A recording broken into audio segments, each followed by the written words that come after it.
Good evening everyone.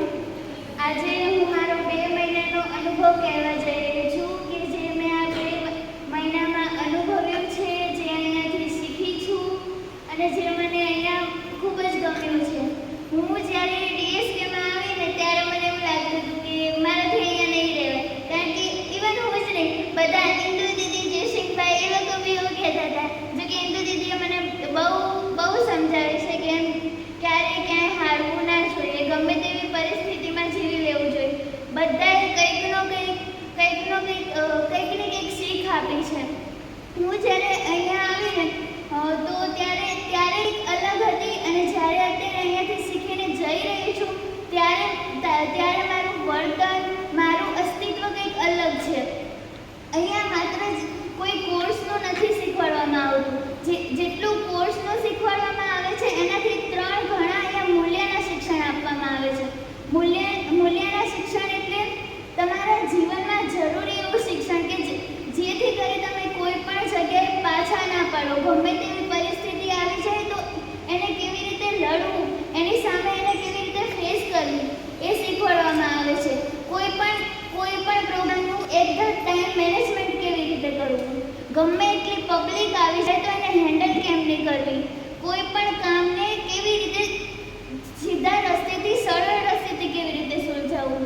ઘણા લોકો હોય છે કે એવું હું હતી પહેલાં કે ગમે તેવું સાદું કામ હોય ને પણ અમુક વખત આપણને ખબર જ ના હોય કે શોર્ટકટ કેમ ન થાય. હું અહીંયા આવે ને તો અહીંયાથી મને ઘણું બધું શીખવા મળ્યું છે.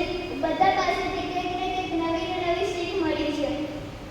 અહીંયાની મને એક વસ્તુ બહુ જ ગમી, બહુ એટલે કે અહીંયા કોઈ પણ જ્ઞાતિ જાતિનો, ઊંચા નીચાનો કે ગરીબ અમીરનો કોઈ પણ જાતનો ભેદ નથી. પહેલી વાત કે અહીંયા કોઈ પણ આવે તો એ બધા સરખા.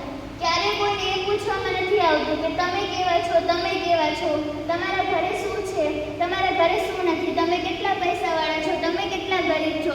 બધાને એક સરખું. ના તો કોઈ શિક્ષણમાં એવી રીતે ભેદ કે કોઈ પણ જગ્યાએ ભેદ કરવામાં નથી આવતો. એ ઉપરથી અન્નનો બગાડ ના કરો, પાણીનો બગાડ ના કરો.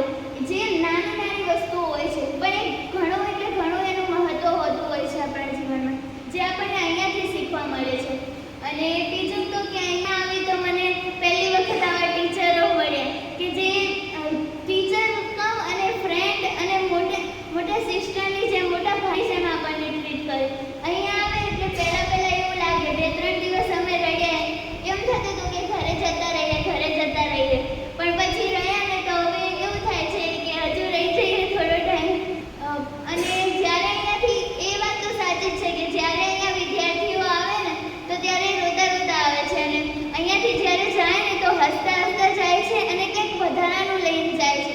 કોઈ પણ અત્યાર સુધી કોઈ પણ એવું નથી કર્યું કે જેવું આવ્યું હતું ને એવું અહીંયાથી જતું રહે. એનામાં કંઈકનો કંઈક બદલાવ, કંઈકનો કંઈક ફેર તો આવે છે. અને સૌથી મોટો ફેર એ આવે છે કે એ અહીંયા આવીને બીક એને ભૂલી જાય છે, ડરવાનું ભૂલી જાય છે અહીંયાથી. અને એમાં ખાસ તો છોકરી તે એ અહીંયાથી આવી અને નીડર બનીને જાય છે. ઘણું બધું એ ઉપરાંત અહીંયાથી સ્પોર્ટ્સ શીખવાડવામાં આવે છે, કાનૂનનું શીખવાડવામાં આવે છે. અમુક એવી નાની બાબતો જે હોય છે ને જે આપણને જનરલી ઘરેથી શીખવા નથી મળતી હોતી, એ વસ્તુ અહીંયા શીખવાડવામાં આવે છે. તો thank you so much Indu દીદી, રીના દીદી, માર્ટિનભાઈ, જયસિંહભાઈ, ખગેન્દ્રભાઈ, માસી અને જયંતિ દીદી. એ લોકો છે ને અહીંયા પણ એમણે બી ઘણું બધું કિચનમાં બી મને શીખવાડ્યું છે. તો thank you so much all of you. કોઈ ખરું બીજું?